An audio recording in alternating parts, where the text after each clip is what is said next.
ഒരു കോളുണ്ട്, ഇപ്പൊ വരാവേ. ഹലോ, അതെ ഹരിയാണല്ലോ, പറഞ്ഞോളൂ. പറയളിയാ, പറയട്ടാ.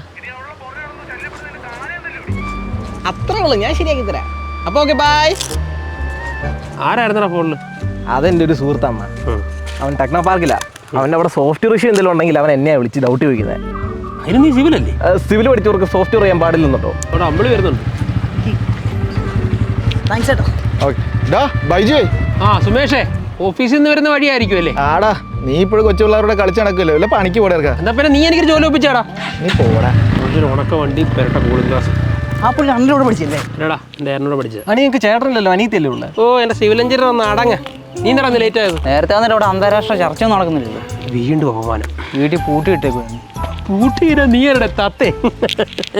നീ എന്താ ചിരിക്കാതെ? ചിരിക്കണം അങ്ങോട്ട്. ഞാൻ വീട്ടിൽ നിന്ന് ഇറങ്ങിയ വീട്ടുകാർക്ക് നഷ്ടമാണെന്നാണ് പറയുന്നത്. നീ അത് കാര്യമാക്കണ്ടാ.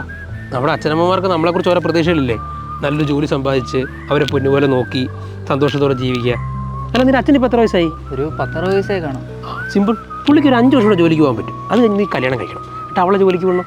എന്നിട്ട് സുഖമായിട്ട് ചോദിച്ചിട്ടുണ്ടാ. സിമ്പിൾ. ഇയാളുടെ ഉപദേശം കേട്ടപ്പോൾ ഞാൻ വിചാരിച്ചു ഇയാൾ നന്നായെന്ന്. എവിടെ നന്നായി? നാളെ എന്താ പരിപാടി? നാളെ അല്ല, ഞാൻ നാളെ കുറച്ച് ബിസി ആയിരിക്കും. ഒരു പണിയില്ലാതെ എനിക്ക് എന്ത് ബിസി. അണ്ണൻ്റെ ബിസിയൊക്കെ നീയൊക്കെ കാണാൻ കിടക്കുന്നേ ഉള്ളൂ.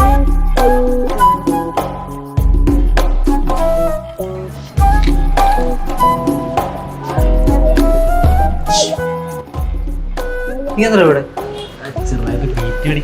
അതിരിക്കട്ടെ, നീ എന്താ ഇവിടെ? ഞാനും PT-ക്ക് ജോയിൻ ചെയ്യാൻ വന്നേ. നിനക്കൊരു വാക്ക് പറയാൻ എന്നോട്.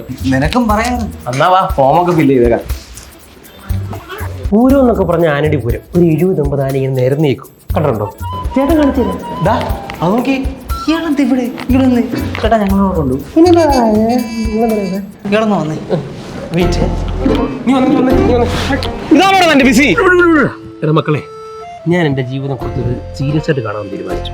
അത് ഞാൻ വിചാരിച്ചു PT പഠിച്ചിട്ട് എൻ്റെ വിദേശ രാജ്യത്ത് രക്ഷപ്പെടാം. താനെന്താ BUD PT പഠിക്കാൻ വരുന്ന കാര്യം പറഞ്ഞേ? അതിന് പ്രത്യേകിച്ച് പറയേണ്ട ആവശ്യമൊന്നുമില്ലല്ലോ. എടാ, ഇന്ത്യയിലെ ഏറ്റവും ബെസ്റ്റ് PT കോച്ചിങ് ആ BUD-ലെ. അത് മാത്രമല്ല, 30 വർഷമായിട്ടുള്ള BUD-ന്റെ ക്വാളിറ്റി ഇന്നലെ വന്ന് ഒരു ഇൻസ്റ്റിറ്റ്യൂട്ടും തരാൻ പറ്റില്ല. അത് ശരിയാ. അത് ശരിയാ. എൻ്റെ ഫ്രണ്ട്സിന് ഞാൻ പറ്റും. അതുകൊള്ളാം. നമുക്ക് ഒരുപാട് പേരുണ്ട്. PT എളുപ്പമാക്കാം BUD-നൊപ്പം.